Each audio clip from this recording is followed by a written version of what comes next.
much for having us over. Sorry, neither of my kids have shoes. Go! You disgust me! Go! Don't own a baby nail clipper. I usually just kind of nibble mine babies off. I can do it for yours if you feel comfortable with that. No. No, no, no, no. No, get shoes that don't need socks. I don't know where any clean socks are. Disappointed! Type C parenting is a brand new social media trend among Gen Z moms. But is this trend good? Is it healthy? Is it just a joke? Or is the real joke calling these Gen Z parents? We'll talk about that, but before I do so, I want to welcome you to the show. Don't forget to like, share, and subscribe. Today on the show, I'm going to try to give Christian answers to cultural events because I believe we're living in an age of unparalleled bad ideas, and the cure for bad ideas are good ideas, and the best ideas are found in God's Word. Today's show is sponsored by our friends over at Sweet and Savory. Now, speaking of the family, if you want to learn to cook, and I know that's something that perhaps is becoming less and less common these days as people flock to drive-thrus and other places and DoorDash to get their food. But a family meal is actually a good thing for families to gather around and eat together. But if you're going to do that, the food has to be good. So you may need some help with that. As the dinner table becomes less prominent in society, I think the family starts to dwindle. And as the dinner table becomes less prominent, probably the quality of food does too. So our friends over at Sweet and Savory can help you with that. They can help you create some of the most amazing meals that you've ever had in your life. They can do that through online cooking classes, or they can do that through their in-person cooking class experiences, which are a lot of fun, great for a date night, and awesome to do as you have more time during the summer. And there's even ways for you to do this as a family. Now, in order to see everything that they have, you need to go to sweetandsavoryclassroom.com. And when you check out, make sure to use the promo code IndieThinker for a discount on your order. Now, a viral trend has been taking social media by storm, especially around Mother's Day. I wanted to talk about this prior to, but didn't really have the opportunity in terms of the show's schedule. So even though it's after Mother's Day, I think it's important to talk about Type C parenting and what it actually is. Is it a good thing? Is it merely just a joke? Or is there something more to it that we need to focus on as a society? So here is one of the viral reels that supposedly shows what Type C parenting is all about. Flounder doesn't go in animals. He goes in people and characters, the characters. I can see why you would do that though. Okay guys, it's learning journal time. No, we won't need paper towels again until the 2nd, and I already have them ordered. You want me to put some of my iced coffee in this cup for you? Yeah, that's fine. Thanks so much for having us over. Sorry, neither of my kids have shoes. Oh, I can see you really want fruit snacks today, but we have to wait till Fruit Snack Friday, only on Fridays. I don't own a baby nail clipper. I usually just kind of nibble mine babies off. I can do it for yours if you feel comfortable with that. I know he doesn't turn 4 for another 3 months, but I'm gonna go ahead and text you the birthday list I made for him. You want my debit card for your pretend restaurant? Yeah, that's fine. Just be sure you give it back when you're done. Oh, it's 3 o'clock outside time. No, get shoes that don't need socks. I don't know where any clean socks are. So there's Type C parenting for you. Emphasis on the C there, I guess, for chaotic, because that's exactly what you just saw. Now, let me be the first to admit that I have a sense of humor. At least I think I do. It's probably kind of a daddish sense of humor, so not really funny, but it's an attempt at humor. And I hope this is too. Maybe this is just a joke. It's a joke that's meant to poke fun at things that happen, but not things that you're supposed to normalize. At least I can only pray that that's what's going on here, but somehow I have a feeling that it's a different kind of joke. It's a joke that's meant to make light of the reality of modern day moms and what it's like to raise kids these days. It's a joke that's meant to normalize dysfunction, like chewing your kids' nails and then giving them coffee in a sippy cup, which actually is not good for them. And in that way, I find that this joke is actually not funny at all, and it's actually sad. I imagine that this is the kind of joke that if I were to come and say, yeah, that's real funny, but you don't actually chew your child's nails, do you? You don't actually offer to chew your friend's child's nails, do you? Because that's really disgusting. And you really don't vacuum your house like that. I mean, you keep your house cleaner than that, right? I'm sure that if I were to offer those suggestions, that I would get a finger in my face And judgmentally, the person would say, you shouldn't judge, which I find is far too common these days. You know, the moment you're saying don't judge, you're judging. But anyway, I'm sure that I would be accused somehow of not sufficiently understanding parenting. And maybe even somebody would say, well, you only have 2 kids, but you have no idea what my lived experience is like. You have no idea what it's like to raise 3 kids. And you have to make sure that your house is in total disarray and in total dysfunction. Rather, might I suggest this, that this joke isn't that funny because kids are actually precious and we're supposed to teach them things. We're supposed to help mold them because they are very malleable at the end of the day. We're supposed to help them understand what it's like to be a member of society, contributing to it, and not living in utter chaos and then making excuses for it. But I might mention a couple of things about type C parenting here with that in mind. I actually understand this kind of mentality in a society that is totally hell-bent on making sure that kids are purely convenient and making sure that if they are not, we get rid of them as quickly as possible in Planned Parenthood clinics. I can understand how this kind of mentality would cause us to get rid of a desire and an attitude for excellence when it comes to parenting, and then rather just to accept a whole bunch of dysfunction and chaos in our world. And all I can do is sit back and blame feminism for that. Feminism has told women that they should go into the workforce and excel at that. And obviously, when they do that, there's going to be other issues at home that suffer. Now, hear me clearly.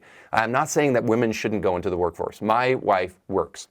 We're a 2-income family. I am simply just saying this, that if there is an emphasis on modern families that is dysfunctional and broken, it comes from the influence of feminism showing women that they should be more committed to life outside the home than inside the home. If you have a spirit of excellence, don't make it becoming a CEO so that you can live your life as a wage slave. Make your true pursuit of excellence that which comes in the home. And I will say this to men as well. Your first obligation isn't to your job, it is to your kids, to raise them to be godly men and godly women. Now, speaking of feminism, I also have to make mention of this. If we were to reverse the roles here and we were to, I don't know, show a reel of a man chewing the fingernails of his child, or a man bringing his kids over to somebody else's house and none of them have shoes, you can rest assured that our society would quickly, in the comments section, respond to men and say, see, this is why guys shouldn't be responsible for children more than women. This is why men shouldn't be over the home in terms of the rearing of children, that's the primary role of a woman. You would get all of these kind of arguments about how dysfunctional men are when it comes to raising kids. And it would be a big old laugh, and we would be laughing at the men because they are nowhere near as equipped and often as organized as women are when it comes to the rearing of children. So if you reverse the roles, you would call a man disgusting for chewing on his baby's fingernails. And you would say, dude, stop that, bro.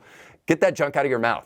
Who knows where your mouth has been, not to mention that kid's fingers. I'd be more worried about the dude and like the cigar smoke that he's been putting in his mouth, and among other things.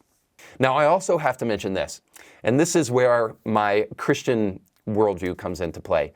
I can't help but wonder, as Gen Z women disconnect from the wisdom of the past and connect into online reality, which is not reality at all, that we're starting to lose our connection with older women. Because it's interesting to me that older women were able to raise their kids without chewing on their fingernails. They were able to raise their kids without necessarily, I don't know, giving their kids coffee. There's probably all sorts of counter arguments to this, but I think everybody can generally agree that older women wouldn't go around making these kind of excuses. So how did they do that? Who knows? This wisdom will be lost and locked away forever if younger women don't learn to actually learn from older women about what it actually means to be a mom. Because I suspect that Granny has some things to say about what you just saw in this reel. And obviously, the Bible teaches that the older women should teach the younger women for this very kind of thing.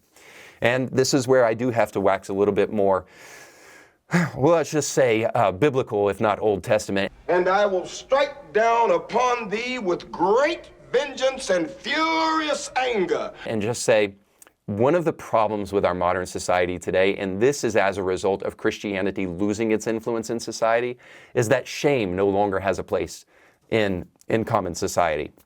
This is where you get reels like this celebrating the dysfunction of moms doing the kind of things that you just saw in this video. See, if shame was more commonplace, people would be ashamed to post this kind of stuff and to admit that this is the kind of life that they live. Unfortunately, now we pass it off as jokes rather than shameful. But we live in an emotivist society now. And by the way, The Rise and Triumph of the Modern Self is a great book, and it kind of highlights how we got to the place where we are now more emotivist than we are rational. And an emotivist society merely places emphasis upon emotions. Does it feel good? So reason, truth, and the good life is less important than how things feel, and less important than how you look, your personal image. So image is everything and morality is diminished. So we're not asking the question, is it actually good to raise kids like this? Because I think the answer is obvious. This kind of parenting normalizes dysfunction. And the problem with normalizing dysfunction is that you may laugh about it a little bit, but what it doesn't do is fix the problem. So if you want to fix what's broken, you're going to have to admit that this kind of parenting actually isn't good. You shouldn't just merely laugh at it, you should also correct it and desire to do child rearing better than you do anything else, rather than purely make it the brunt of jokes, which it should be, because parenting is actually a mile a minute and it's hilarious. I mean, the only time that I've ever seen anybody vomited on and yelled at in church was, I think, in The Exorcist. The power of Christ compels you! Unless you're a parent, then you've been yelled at and vomited on by your own children in church, perhaps. So there is some things that you can joke about, to be sure. But I hope that isn't at the expense of one of the most important institutions in all of society. And why is it important? Because you didn't institute it. You didn't make it. And you can't remake it for a new generation. God instituted the family, and it's important for us to do it according to His will and His desires and His prescription. So here's the real problem. When we push away Christianity, when we push away higher authority rather than our own arbitrary whims and arbitrary desires, we have no vision of the good life. In order to get one, we have to have a transcendent worldview, something that transcends our arbitrary preferences or our desire to just get along with the crew who says parenting's hard, so we're just barely making it, rather than to treat parenting as a holy obligation and to treat those children as special gifts from God. Once we finally tap back in to a biblical understanding of the world, we can finally then have a definition of what is truly good, and then we can get rid of type C parenting once and for all. All right, thanks so much for watching. Don't forget to like, share, and subscribe. If this episode was beneficial to you, you will love becoming a member over at indythinker.org/support, where, for the price of just one Starbucks coffee, you can gain access to ebooks, audiobooks, documentaries, movies, and so much more to help take your Christian worldview to the next level. Don't forget to look at the description of this podcast, where you can find great sponsors to this show, but most importantly, go with God.